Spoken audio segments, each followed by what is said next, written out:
నేనండి మీ వదినమ్మను. ఈరోజు మీకు అద్భుతమైన రుచితో ఒక గొప్ప సాంబార్‌ని పరిచయం చేయబోతున్నాను. నా సీక్రెట్ సాంబార్ మసాలాతో గనక మీరు సాంబార్‌ని ప్రిపేర్ చేసినట్లయితే, ఎవరైనా మీ చేతి సాంబార్‌ని తిన్నట్లయితే జీవితకాలం ఆ రుచిని మర్చిపోలేరు. అంత టేస్టీగా ఉంటుంది సాంబార్. పర్ఫెక్ట్ కొలతలతో ఎలా తయారు చేసుకోవాలో చూసేద్దాం. ఇప్పుడు దీనికోసం ఒక కప్పు కందిపప్పును తీసుకొని శుభ్రంగా కడిగి 1కి 3 గ్లాసుల వాటర్‌ని యాడ్ చేసుకొని, మెత్తగా ఉడికించుకొని పక్కన ఉంచుకోవాలి. ఏ కప్పుతో అయితే కందిపప్పును తీసుకున్నామో, అదే కప్పుతో హాఫ్ కప్పు వరకు చింతపండును తీసుకొని, చింతపండుని కూడా ఒక్కసారి కడిగి వేడి నీటిలో నానపెట్టి, పులుసు తీసుకొని పక్కన ఉంచుకోవాలి. చూసారా? ఆ మెత్తగా ఉడికించుకున్న కందిపప్పు, మనం పులుసు తీసి ప్రిపేర్ చేసుకున్న చింతపండు రసం అండి. మీకు కూడా ఇలా వేడి వేడి అన్నంలో ముద్దపప్పు, కొత్త ఆవకాయ, నెయ్యి వేసుకొని తినడం ఇష్టమా? నాకైతే చాలా ఇష్టమండి. మీలో ఎంతమందికి ఇష్టమో కామెంట్ సెక్షన్‌లో కామెంట్ చేయండి. ఈ సాంబార్ కోసం మన అవైలబిలిటీలో ఉన్న కూరగాయలని తీసుకుందాం.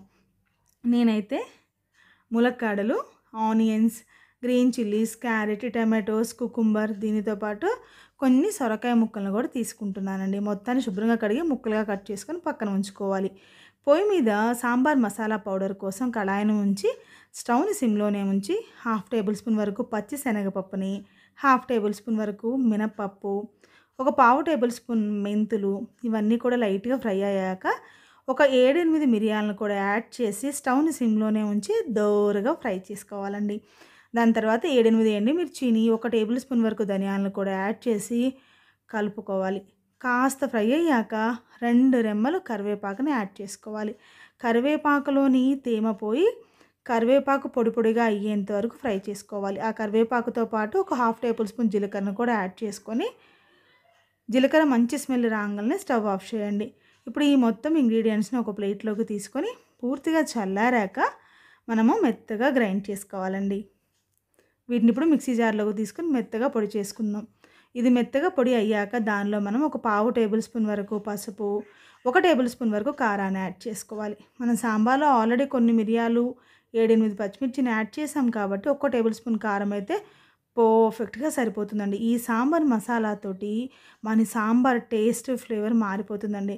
మన సాంబార్ చేస్తూ ఉండగానే 4, 5 వీధులకి మన సాంబార్ ఫ్లేవర్ అలా విస్తరిస్తుంది. అంత టేస్టీగా, అంత ఫ్లేవర్‌ఫుల్‌గా ఉంటుంది ఈ సాంబార్.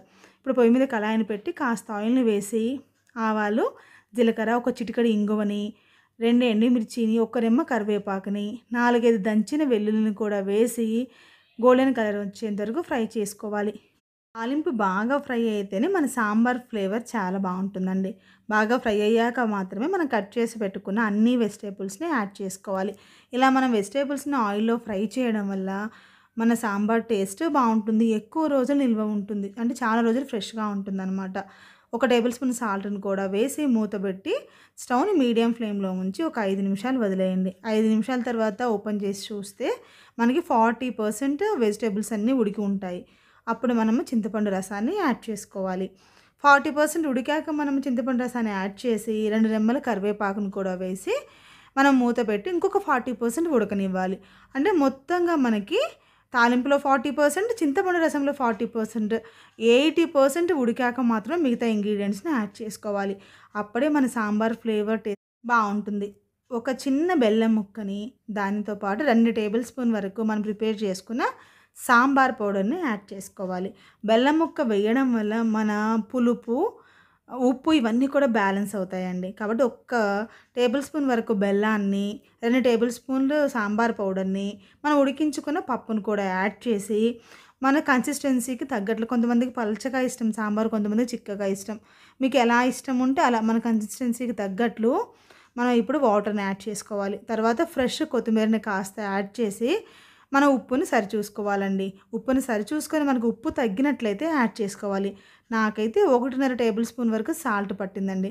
కాబట్టి మీరు సరిచూసుకొని సాల్ట్‌ని యాడ్ చేసామా, ఇంక స్టవ్‌ను ఆఫ్ చేయొచ్చు. మన సాంబార్ రెడీ అయినట్లే. చివరిగా గనక మనం ఈ స్పెషల్ తాలింపుని పెట్టుకున్నట్లయితే మన సాంబార్ ఫ్లేవర్ ఎన్హాన్స్ అవుతుంది. టేస్ట్ కూడా చాలా బావుంటుందండి.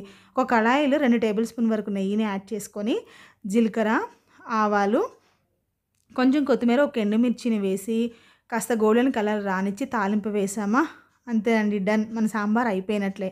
ఇలా సాంబార్ మీరు ఒక్కసారి ప్రిపేర్ చేసి ఎవరికైనా సర్వ్ చేసి చూడండి. ఎంత బావుంటుందో! ఫ్లేవరు బావుంటుంది. టేస్ట్ బావుంటుంది. ఖచ్చితంగా మీరు ట్రై చేస్తారు కదూ!